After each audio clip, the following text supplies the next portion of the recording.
آج کا مسلمان اسلام کے حوالے سے شکوک و شبہات میں مبتلا ہے. کبھی کبھار ہمارے دوست ایک بات کہتے ہیں اور نادانی میں کہہ دیتے ہیں، کہتے جی یہ مسلمان جس نے صرف لا الہ الا اللہ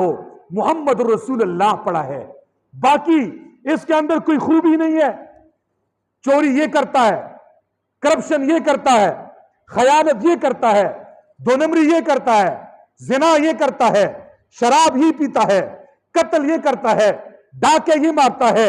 کرپشن اس کے اندر ہے، ہر قسم کی برائی اس میں، ایک کلمہ اسے عذاب سے کیسے بچائے گا؟ یہ اسلام اسے کیسے عذاب سے بچائے گا؟ پھر اعتراض کرتا ہے. امریکہ میں دیکھیے، امریکہ والے کو، امریکہ کے انگریز کو کلمہ نصیب نہیں ہے، اس کے اندر خوبیاں ہیں، وہ امانت والا ہے، وہ خیانت نہیں کرتا، وہ اپنے عہدے کے ساتھ وفا والا ہے، وہ اپنے ملک کے ساتھ وفادار ہے، وہ اپنی نوکری کے ساتھ وفادار ہے، وہ اپنی قوم کے ساتھ وفادار ہے. ان کے اندر طرح طرح کی خوبیاں وہ گنواتے ہیں اور پھر کہتے ہیں جی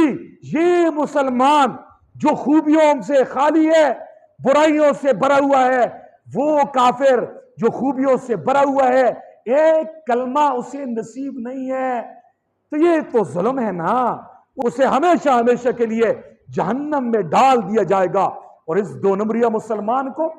اسے جنت میں داخل کر دیا جائے گا. یہ بات ہماری عقل میں نہیں آتی. آج کا نادان یہ اعتراض کر دیتا ہے، مغرب سے متاثر ذہن، یونیورسٹی کالجز کے اندر پڑھنے والے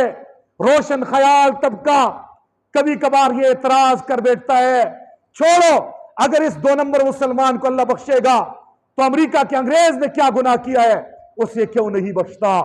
سنیے میری بات، کلمہ عظیم دولت ہے. میں مثال سے سمجھانے لگا ہوں، یہ انصاف ہے، یہ ظلم نہیں ہے. میں پوچھنا چاہتا ہوں اس دانشور سے، میں پوچھنا چاہتا ہوں اس دانا سے، میں پوچھنا چاہتا ہوں اس اعتراض کرنے والے سے، آپ کے ملک میں دو طرح کے مجرم ہوتے ہیں. ایک مجرم وہ ہے جو ملک کا باغی ہوتا ہے، جو ریاست کے قانون کو نہیں مانتا، جو آئین کو نہیں مانتا، جو حکومت کو نہیں مانتا، اسے باغی کہا جاتا ہے، اسے بھی عدالت کے کٹہرے میں کھڑا کر دیا جاتا ہے. دوسری طرف سے چور ہے، قاتل ہے، کوئی اور جرم کا ارتکاب کرنے والا مجرم ہے، دونوں کو قاضی اور جج کی عدالت میں کھڑا کر دیا جاتا ہے. پہلا مجرم چاہے جتنا بڑا پڑھا لکھا ہے، پی ایچ ڈی ڈاکٹر ہے، چاہے مولوی ہے، چاہے مفسر ہے، چاہے محدث ہے، چاہے خوبیوں والا ہے، چاہے بڑا حاجی ہے، بڑا نمازی ہے، لیکن ملک کے قانون کا باغی ہے. جج یہ فیصلہ کرتا ہے اس کے لیے سزائے موت ہے، اس کے لیے یا قانون یہ ہمیشہ کے لیے یہ قید ہوگا، اور دوسرے کے لیے سزا ہمیشہ کی قید کی نہیں ہوتی، دوسرے کے لیے سزائے موت کا اعلان نہیں ہوتا، اس کے لیے چند سال کی سزا ہوتی ہے. باغی کے لیے سزائے موت یا حبسی دوام ہمیشہ کی قید کا اعلان ہوتا ہے. میں سوال کرنا چاہتا ہوں، کیا اس جج نے صحیح فیصلہ کیا ہے، غلط کیا ہے؟ یہی دانشور کہتا ہے، مولانا صاحب پہلے کو سزا جج نے صحیح انصاف کے مطابق دی ہے، وہ ملک کا باغی ہے، ساری خوبیاں اس کے اندر ہے،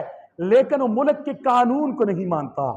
وہ ملک کے آئین کو نہیں مانتا، وہ ملک دشمن ہے، اس لیے اس کی سزا سزائے موت ہے.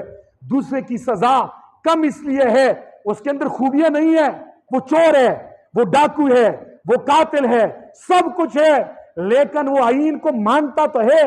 صرف قانون کی خلاف ورزی کر کے جرم کا ارتکاب کرتا ہے، اس لیے اس کی سزا کم ہے. کیسے ہی میں کہنا چاہتا ہوں، کافروں کو ہمیشہ ہمیشہ کے لیے جہنم میں ڈال دیا جائے گا، چاہے جتنے بھی اچھے کام کرنے والے ہوں، چاہے زلزلے میں غربا میں پیسے تقسیم کرنے والے ہوں،